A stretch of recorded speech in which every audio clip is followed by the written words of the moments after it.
Assalamualaikum warahmatullahi wabarakatuh. Mohon izin memperkenalkan diri. Nama saya Siti Rahmawati, instansi STI Dr. KHZ Mutakin Purwakarta, Program Studi Komunikasi dan Penyiaran Islam. Pada kesempatan kali ini, saya akan memenuhi tugas soal nomor 2 dari mata kuliah Teori-Teori Komunikasi, yang mana mata kuliah tersebut diampu oleh Bapak Rohendi MIKOM MAMUD. Soal nomor 2 adalah jelaskan teori-teori berikut dengan memberikan contoh yang nyata pada saat ini dalam konteks sosial kehidupan kita. Yang pertama adalah teori use and gratification.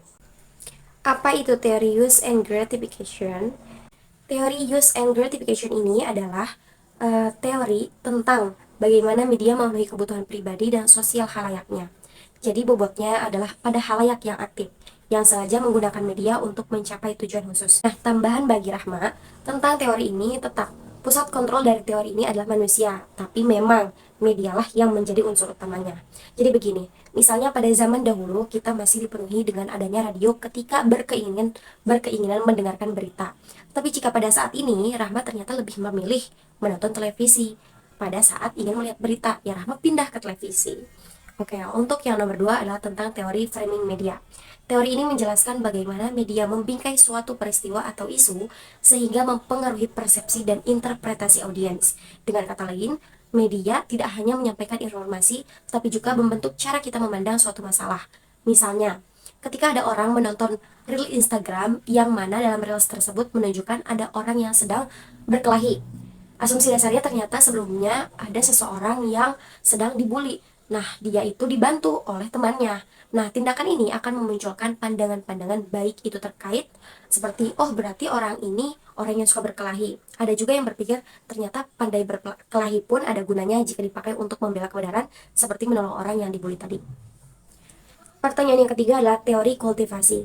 Teori ini berpendapat bahwa paparan terus-menerus terhadap media terutama televisi dapat membentuk persepsi kita tentang realitas. Semakin banyak kita menonton televisi, maka semakin kita percaya bahwa dunia ini sama seperti yang ditampilkan di layar kaca. Contohnya, seseorang yang sering menonton sinetron yang menampilkan kehidupan mewah mungkin akan mengembangkan ekspektasi yang tidak realistis tentang kehidupan sehari-hari, atau paparan terus-menerus terhadap berita kriminal yang dapat membuat seseorang merasa bahwa tingkat kejahatan di lingkungannya lebih tinggi daripada sebenarnya.